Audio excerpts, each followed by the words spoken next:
Welcome to Care Chat, where we pull back the curtain on senior care and different parts of that industry and really try to shed some light for families and patients or clients and just kind of explore what things are out there in a more casual format than people are used to hearing. And so this episode's sponsor is Ryan Naegele of Chattanooga, Cleveland, and Athens. Ryan Naegele provides caregiving services to seniors to keep them safe and independent as they age. Full disclosure, I am an owner in that business. And today I'm also your host for Care Chat. And I look forward to talking to new friends, old friends, and in our case, cornhole competitors, adversaries, which we'll come into. Yeah. So today I'm with Nathan Phillips with Avalon Hospice. Yep. And I thanks for being here, man. Of course. Yeah, I'm glad to be here. Yeah. So a few years ago, there was a senior living community here in Chattanooga that put on a cornhole tournament, and I got uncomfortably into it.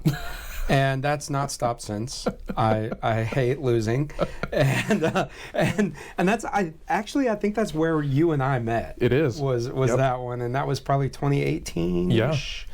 And there you go. Fast forward a little bit of time, we brought on Amanda Thacker as our director of community relations, and you guys have known each other since nursing school. Yeah. So there you go. Yep.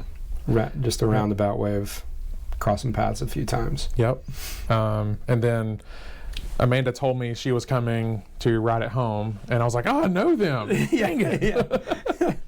No, I love how small the community is. I mean, it really is. It's like everybody kind of knows everybody, and then I realize it's everyone else knows everybody else, and sometimes I happen to know people.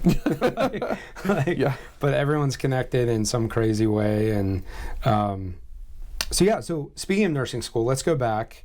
I kind of want to hear what led you to go to nursing school in the first place. So I had these huge aspirations of potentially either going to med school, going to dental school, and out of high school, it was a summer after I graduated high school. My uncle, he works in surgery at Memorial Hospital. Gotcha.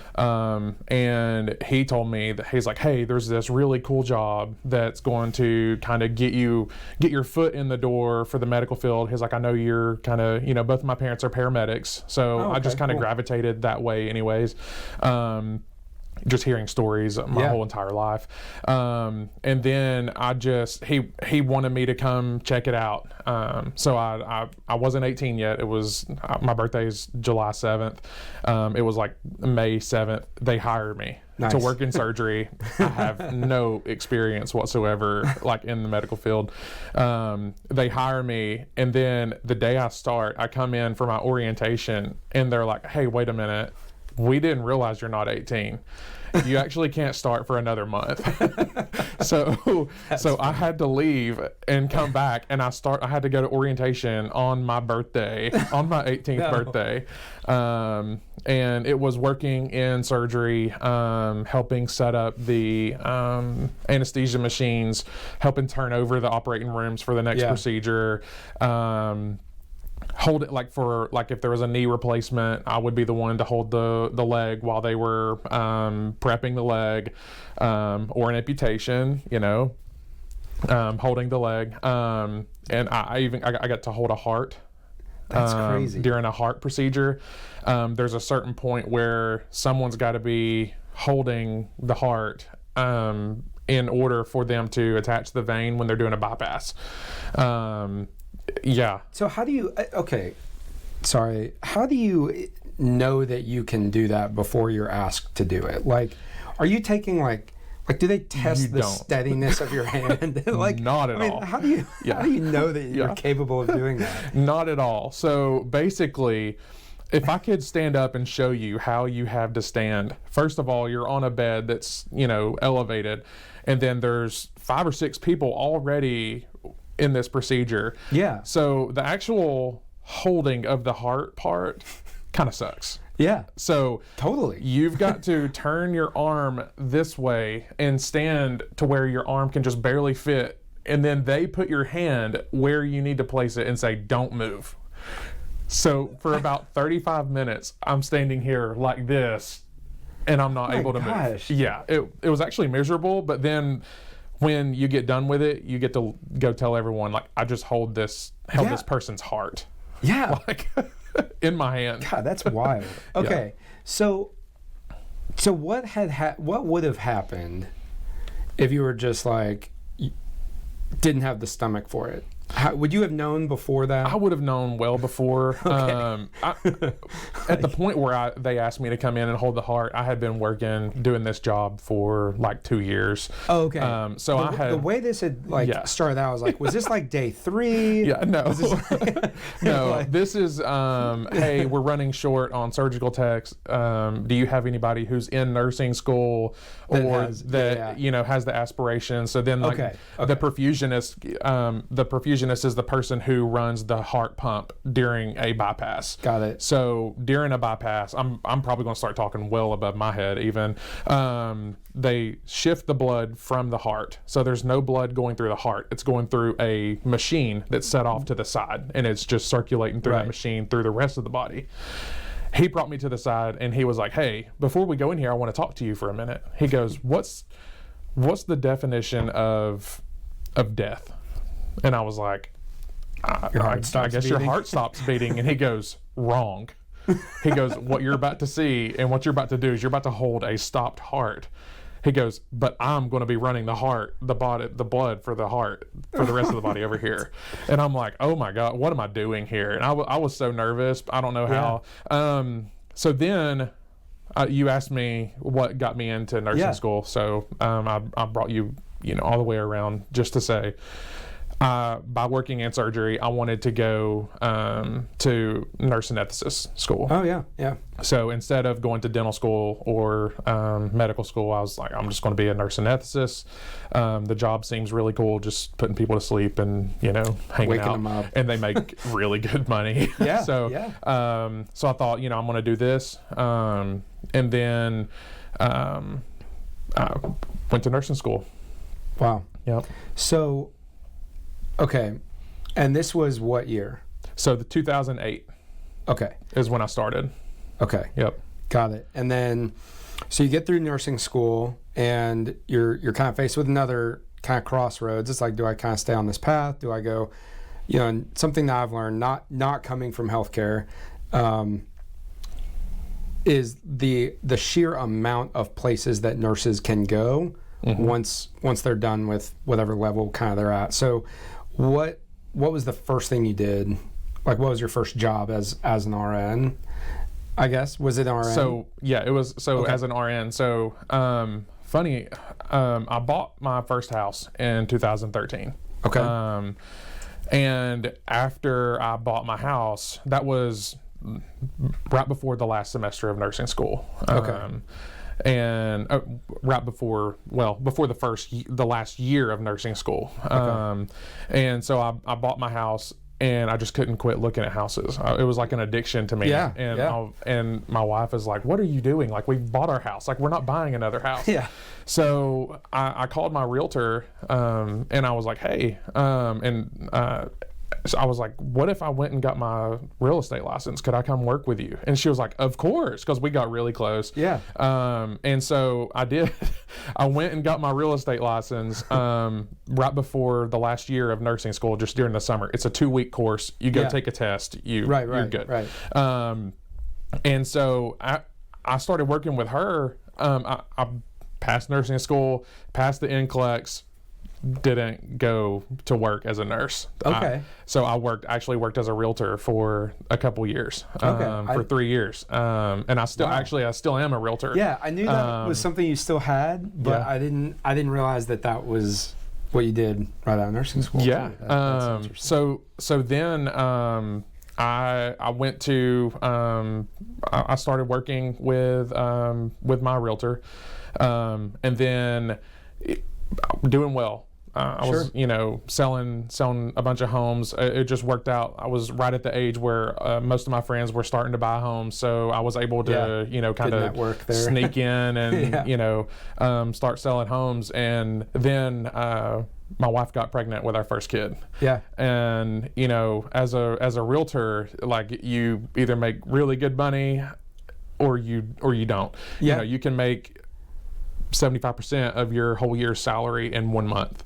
Right. And I just needed something more consistent. And out of nowhere, one of my family friends calls me and she's like, "Hey, have you ever thought about being a hospice nurse?"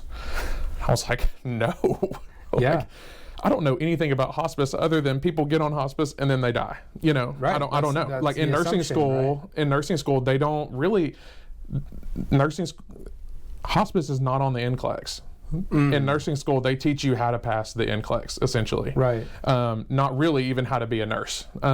Sure. That's more on the job training. Yeah. And so I was like, no, I've never thought about being in hospice at all. And she was like, well, here's kind of what we do. Here's how it is. Our company, we're really looking for, people who we can trust, who are good patient advocates, to come in and take care of our patients, and come into the office, just see what our director has to say. I was like, what? And I have a really hard time telling people no. And I didn't want to do it. And I was like, okay, I'll go talk That's to why her. you're here today. Yeah, that's why I'm here today, because I can't tell people no. And so I went and met with the director of the office. She kind of explained everything, and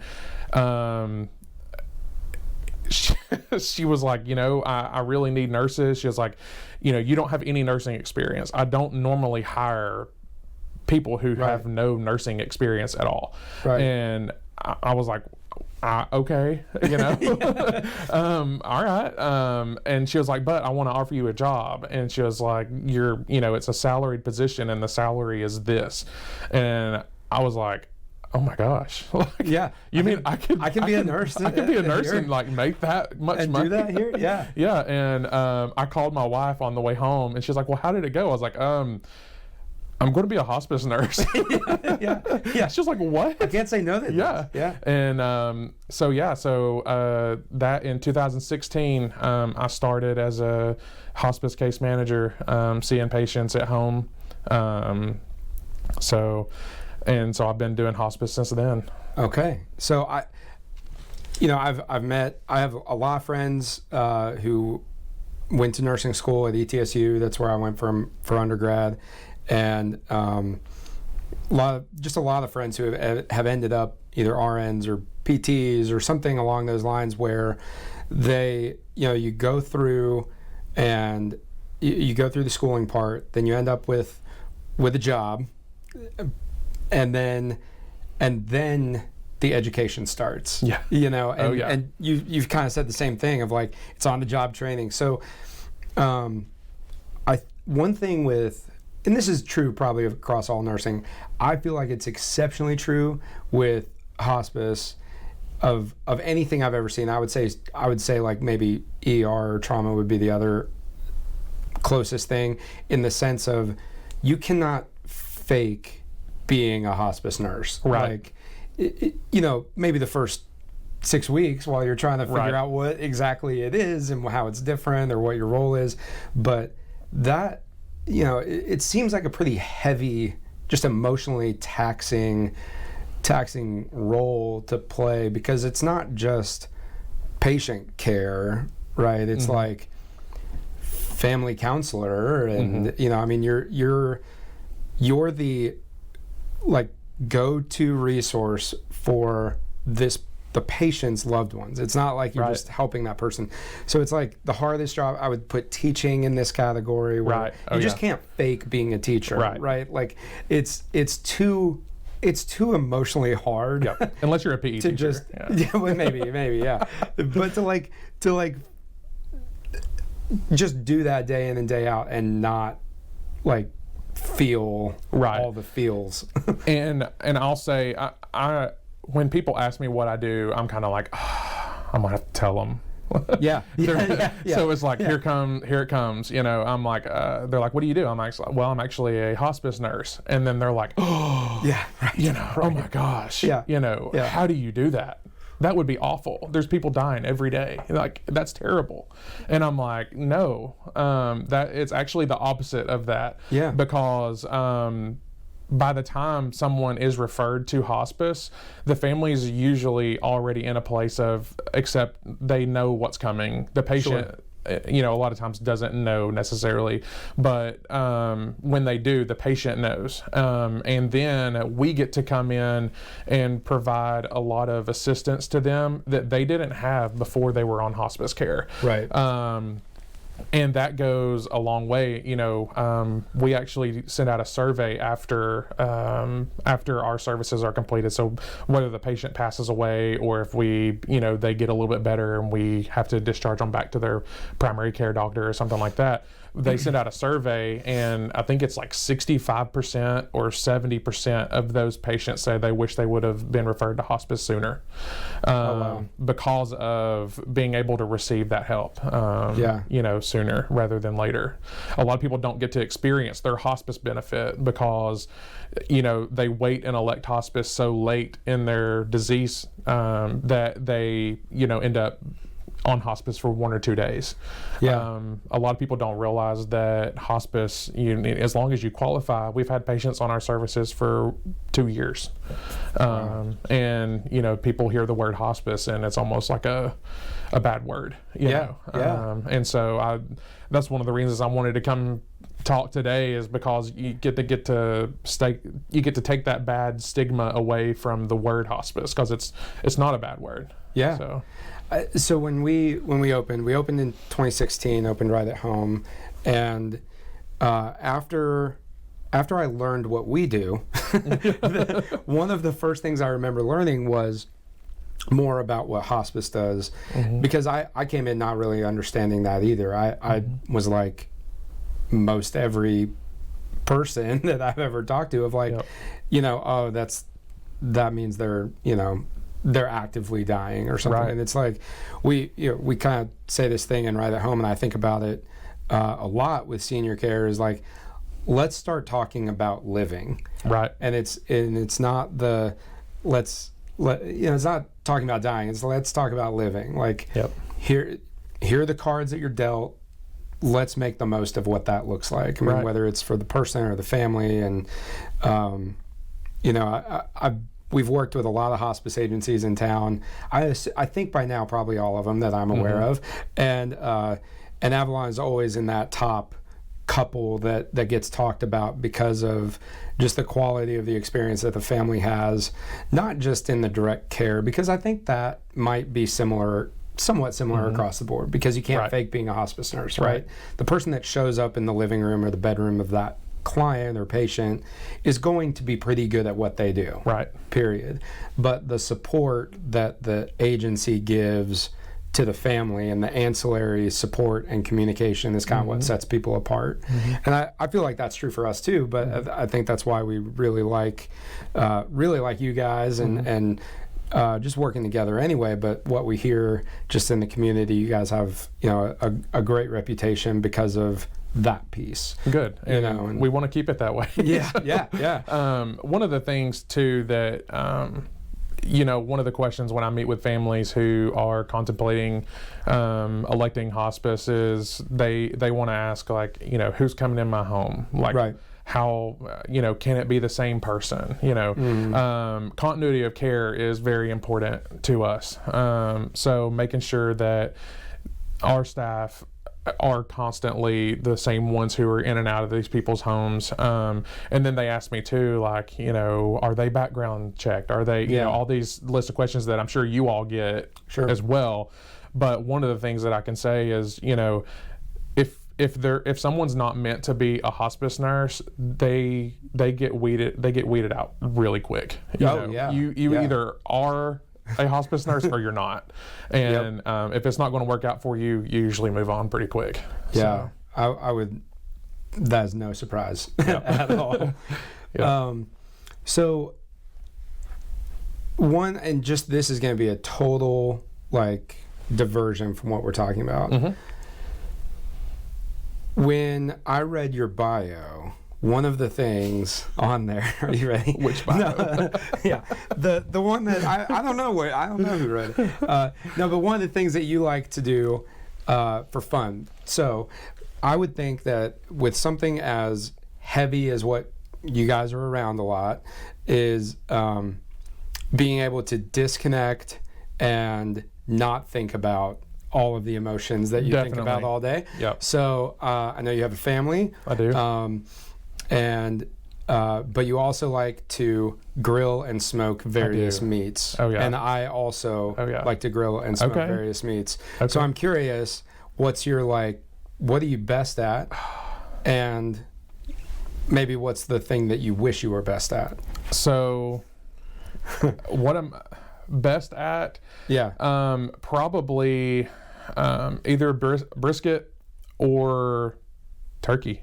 Oh, okay. So a lot of people, around Thanksgiving time, they're like, "Oh, I'm gonna fry a turkey." Well, I'm baking it and I'm doing this butter, and I'm like, "No." I'm telling you, if once you have a smoked turkey, I totally agree. You won't want to have any other kind of turkey. Yep. And I started smoking turkeys about 5 years ago, and I get like family members requesting like, "Hey, we know like Aunt so and so's making the turkey, but if you'll bring one too," and then my turkey is demolished. Yeah. So I think the hardest thing about turkey and the best thing is just having to, depending on what time you eat, having to get up super, super early in the morning. Yeah. And I will say the best part is also just being up super, super early and no one else is awake and you just get to like do your thing. And so I've done turkeys a handful of times around Thanksgiving. I would say my best is probably going to go ribs or pork butt, but I would love to be good at brisket. So that may be something that I need to like show up at your house and of course. do with you. And brisket's fun too because and it might taste a little bit better to me because there's so much work involved. Like not much work, but like time. You put so much time into it, and I think it's only something that the person cooking it can understand. I mean, if you think about preparing it, getting the grill ready at midnight, to put it on, and then getting up and making sure that your fire is still hot, and just checking it for 16 hours that it takes to cook a brisket. And then the best part about being the one to cook it is eating it when you're slicing it. So yeah, exactly. Usually about a third of it's gone by the time it's ready to serve to other people. And that's the best part, and I'm usually full by the time I serve anyone. The things I'm terrible at that I also want to get good at, one would be fish. I can't seem to keep the temperature low enough to do fish really well. And then smoked cheese, not going to happen for the same problem. I mean, it's just a melted mess. I can't do it. But a secret like weapon on the smoker is, have you ever smoked a bologna loaf? I haven't. I've seen it. Oh my gosh. I've seen it all over YouTube. It's super easy. I've been really wanting to do it. It's like so how you good. Score it, and it's so good. And I have a friend too who does like spicy almonds and peanuts, and he slow smokes them at like such a low temperature. I don't even know how he does it, and it was a little too tedious for me to even try to ask him. All that work, I'd rather just eat. Like at that Give me a point, brisket. like I'm not going to do all that work for some nuts. No. Like, I just like give me All right, so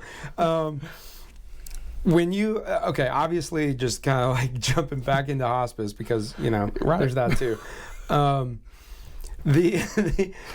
When you first started on the job, what ended up being just the biggest misconception? I mean, you may have kind of already touched on it, of just like thinking that it was like kind of like another nursing job. It obviously is a lot different.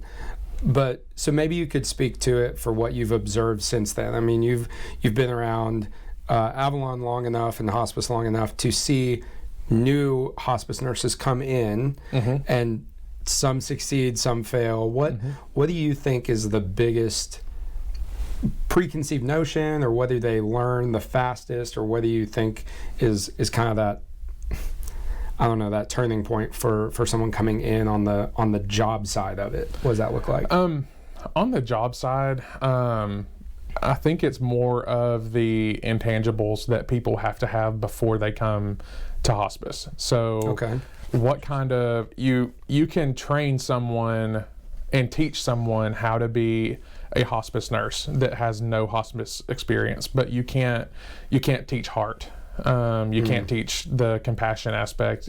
You can't teach someone how to feel where this family is. And I think that's just, someone's, internal behavior, either they're going to be compassionate, they're going to be able to meet a person where they are, or they're really not going to be able to. And the people who have that compassionate heart, you can also teach them how to be a hospice nurse, and they're going to succeed 100%. I think there's so many ICU nurses and even career-long floor nurses who would be fantastic hospice nurses, and they would probably like their job a lot more. Really? Yeah.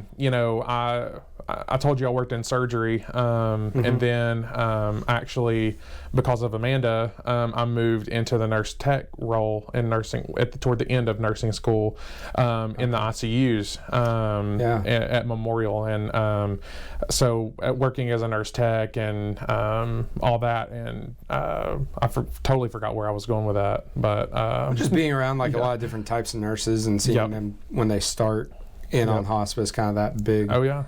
Yeah. So, what about from a family standpoint? And I mean, we've said it a few different times in a few different ways of hospice is really not what most people think it is. Right. So what, outside of you mentioned the survey, 65 to 70% of families wish that they had, kind of explored hospice earlier than they did. What do you think? Is it just a matter of hey, here's another set of knowledgeable hands that is going to show up in the home and help you figure this out? Is that right? The big, what does hospice bring to that process of maybe they are actively passing away, or they and then like you said, they may be discharged out of hospice because they've either gotten better and no longer qualify, or so what is, I guess, what's the biggest thing that hospice brings to the table for the family that most people wouldn't expect? So, with hospice, a lot of people, there's essentially that question, what is hospice? Sure. And hospice is not a place. There's a couple agencies that do have an inpatient hospice facility, and we can get into that, in a minute, or, whatever. But hospice is a service. It is a resource. So what I try to tell people is, we try to be a good enough resource for the family and for the patient, to where that patient's able to stay at home and receive care there, and not have to go back and forth to their doctor's office or back and forth to the hospital, because especially through COVID and in general, most people would much rather be at home.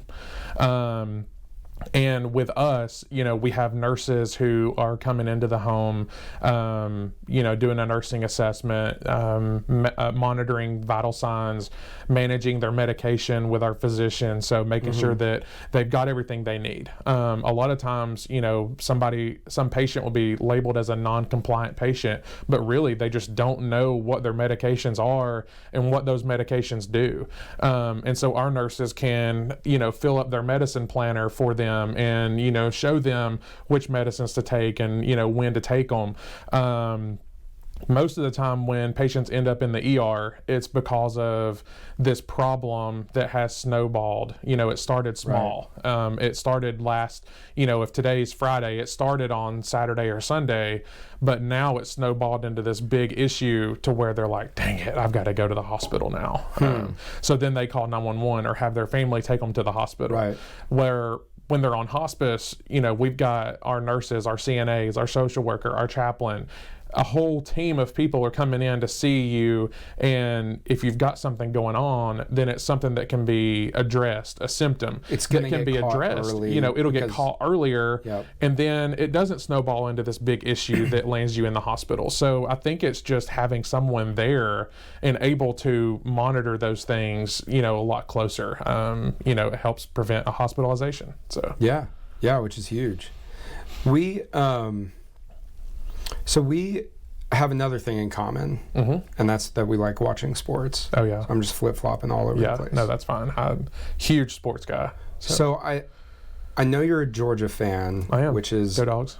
Which is unfortunate in a lot of ways. Yeah. But you guys did win. Yeah. Again. I was there. So. Oh, did you make it to the game? Oh man, I know a couple other people that managed to get there too. Yeah. So. That would be fun. No matter who's playing, I feel like. Obviously, if it's of course your diehard team, then that changes it. The funny thing about it, when Georgia beat Ohio State, I still don't know how that happened. I don't know. That was doesn't terrible make sense. Game. Terrible result. Great game. So I started looking at flights, and apparently all the other Georgia fans started looking at flights. It's almost as if they all wanted to go. Everyone wanted to go. So flights from Atlanta to LA were $1,400. Oh my gosh. And I was like, no, I'm not. Just take a hot air balloon. I'm not. Just, yeah. And I was like, I'm not doing that. So I started looking around. I was like, maybe San Diego, and I'll just rent a car and drive over. Or San Francisco, and just drive up the coast. Then I saw the flights to Vegas were like $300. Nice. And so what we ended up doing was flying to Vegas. And it's only like 4 hours. It's 4 right? hours, yeah. To get to LA. Yeah. So we rented a car in Vegas. We had a whole day in Vegas to hang out there. Woke up at 5 o'clock in the morning and drove to LA.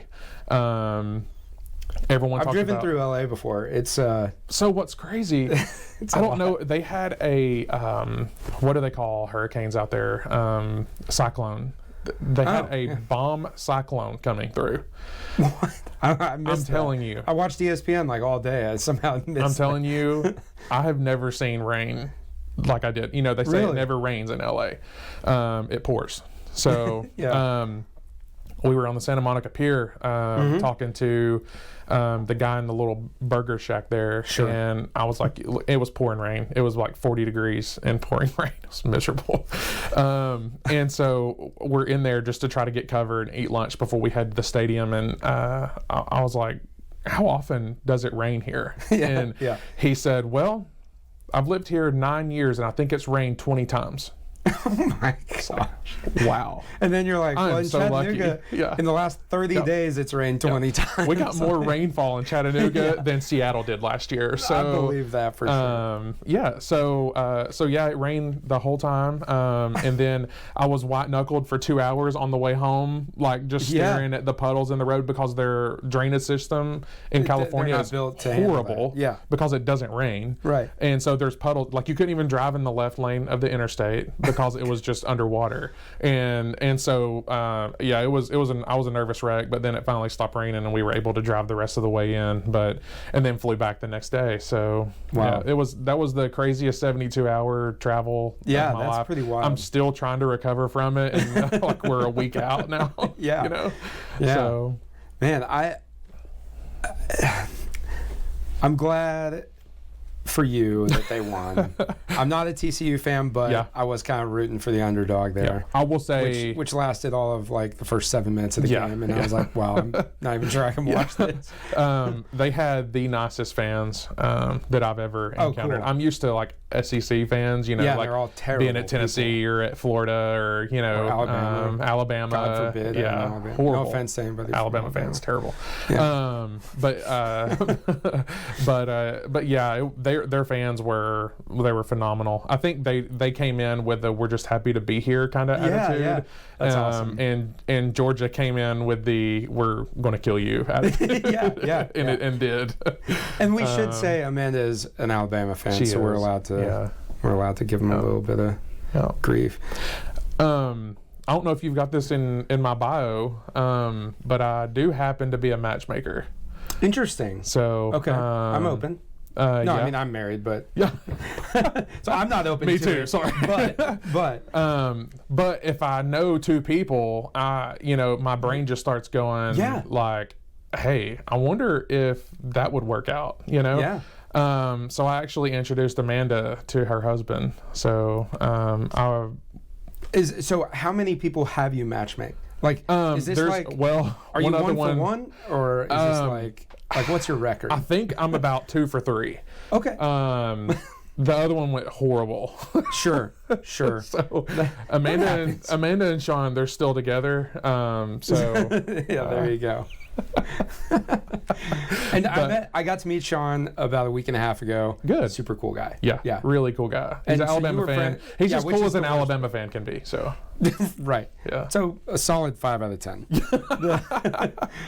Yeah. So I will say I'm a Clemson fan. Okay. Okay. I can respect that. So we like winning. Not the biggest Georgia fan then. But losing is not fun. But this wasn't our year for sure. Yeah. But went through some changes at Clemson, but that's okay. Yeah. Got beat by South Carolina. Yeah. Yeah. So did Tennessee. Yeah. Okay. So let me know about your sports podcast, and I'll come talk on that one too. I definitely could not speak on sports to other people for too long. I mean, I love sports, but man, the level of knowledge that other people seem to have is always like 10 times more than me. Yeah. Even though I feel like I know what I'm talking about. Yeah. But I have a friend that like we're at the game and they talk about this TCU player whose name I've never heard before, and he's like, oh yeah, that's so and so he went to Jones County High School in Georgia. And I'm like, how do you know that? Why do you know that? Yeah, exactly. Like, congratulations for knowing that, but why? Man, well, and I love watching baseball, and baseball is full of these useless stats. Oh yeah. And one of my favorite things, and this is super true for football as well, where they're like, this is the first time in history that a quarterback with a prime number on his jersey has thrown triple-digit yardage against a team who is from the Pacific time zone on a Tuesday. Yeah. I mean, it's just the stupidest stats. And I'm like, gosh, these people, like, I don't know how they talk about this stuff. Anyway. I did get to tour Dodger Stadium. Cool. That was phenomenal. Yeah. So, okay, we can move on. No, I just love baseball. Yeah. Too. Yeah. I'm a huge Braves fan. Are you? Yeah, huge Braves fan. But touring Dodger Stadium, there's so much history there. It's one of the, I think it's like the 3rd oldest stadium in Major League Baseball now. That's still being used. Wow. Yeah, it's like Boston, sure, Cubs, Wrigley Field, and then LA. Because all these teams are just building new stadiums. The Braves get a new stadium every 15 years. Yeah. So I'm a Cardinals fan. Okay. So we have a half of a new stadium. They kind of built it on, expanded there. Yep. So, so now you've been a hospice nurse for, this is 7 or 8 years. Yeah, it'll be 8. Cool. Yeah. So what is a day-to-day at this point? So are you seeing patients every day? Are you working with, like, what are conversations you're having during the day? Like, who are they with? Sure. So I'll just kind of brief glimpse at like what I have done. Yeah. So I started out as a hospice case manager, and that's the day-to-day. You have a caseload of patients. You go see those patients, make sure everyone's taken care of, manage their medications, do wound care, educate families, and, that kind of thing. And then I moved into the weekend on call role. That was tough.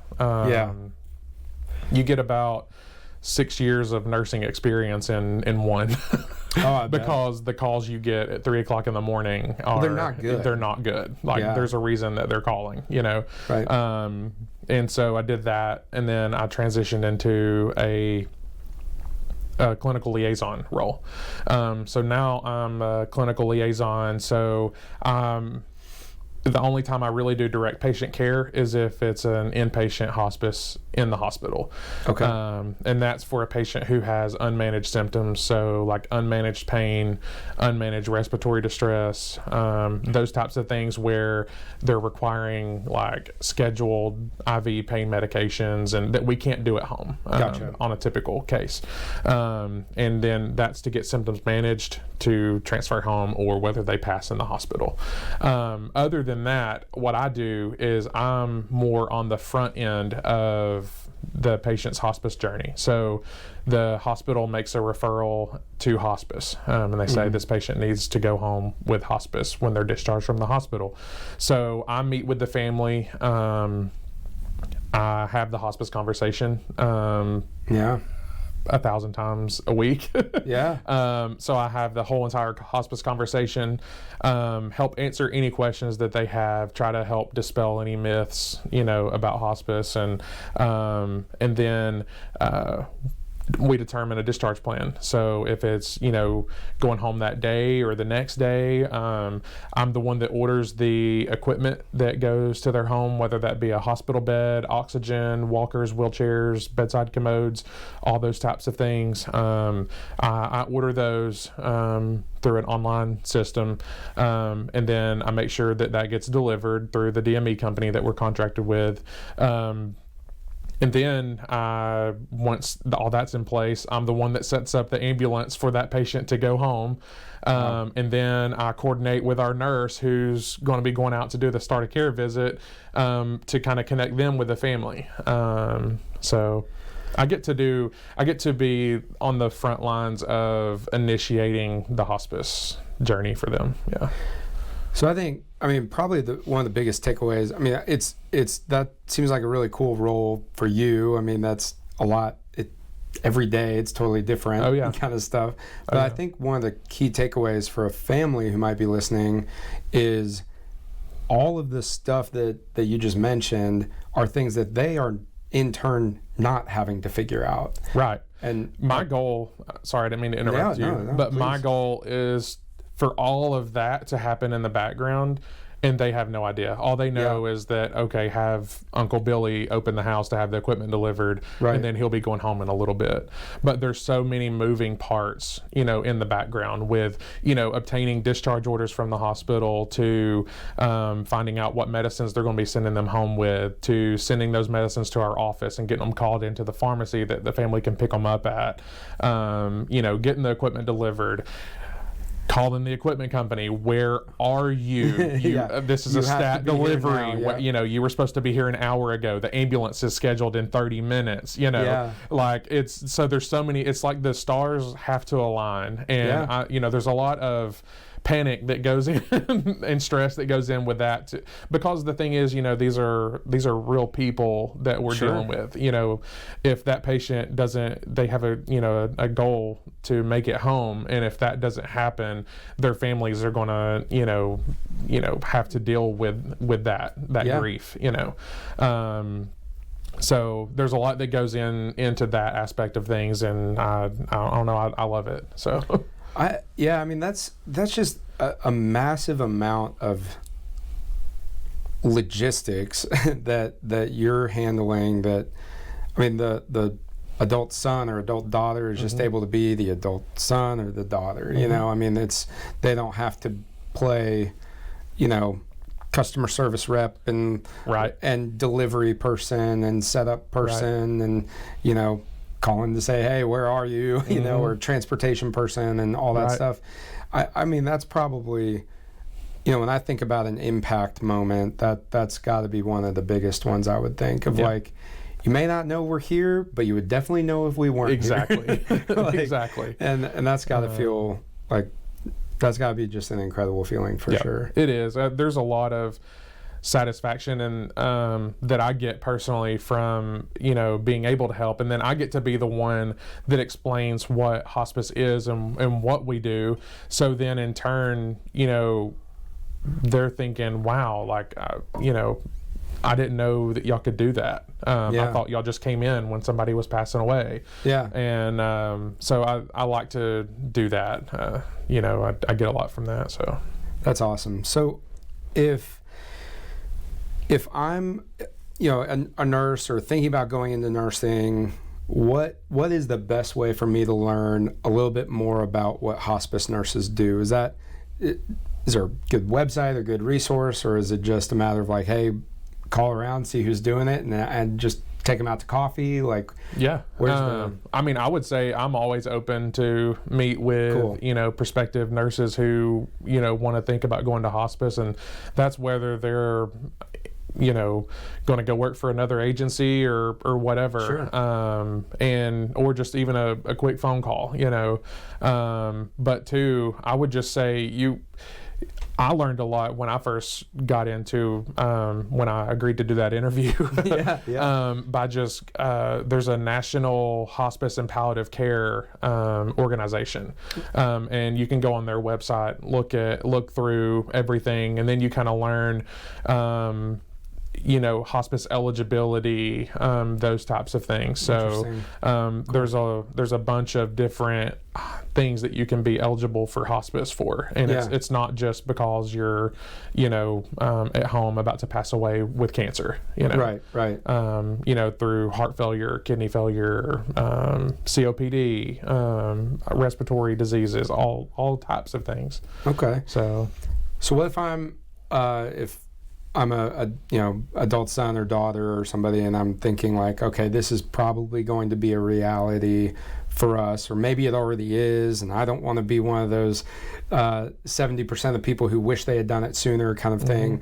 So what's the best way for someone to reach out to Avalon and get, I mean, of course, you know, you call the person is either eligible or not for hospice, right? So what's the best place to kind of start that inquiry or the best place would be to start with your primary care doctor.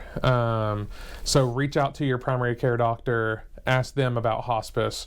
One of the things, you might be very surprised at how many physicians actually don't really know like the benefits of hospice and how that works. And then a lot of times those physicians will wait too late to refer that patient to hospice, because then they're going to lose that person as a patient, you know, where that's not actually true. Our company actually allows patients, if they've got a long-standing relationship with their physician, we allow them to keep that physician as their primary care doctor on hospice, as long as that doctor agrees to sign orders and, you know, those things. Interesting. But you can always call our office and just ask for information. And then they, in turn, get you in touch with myself or Halliday that I work with as well, and get you in touch with somebody that can help answer all those questions that you might have. Cool. And we'll put links and numbers and all that stuff in descriptions for sure. But call the number right here. Yeah. We're going to display it on the video. Just have it floating around. Well, Nathan, this has been awesome. It's always easy to chat. Glad we were able to do this for sure. That's fun. So. And I feel like a conversation after the national championship is better than at least after a win, would be better than after a loss conversation. So I was glad that won't happen again next year for sure. I don't know. So. We'll see. Yeah, we'll find out. Man, thanks for coming on. Of course. Yeah.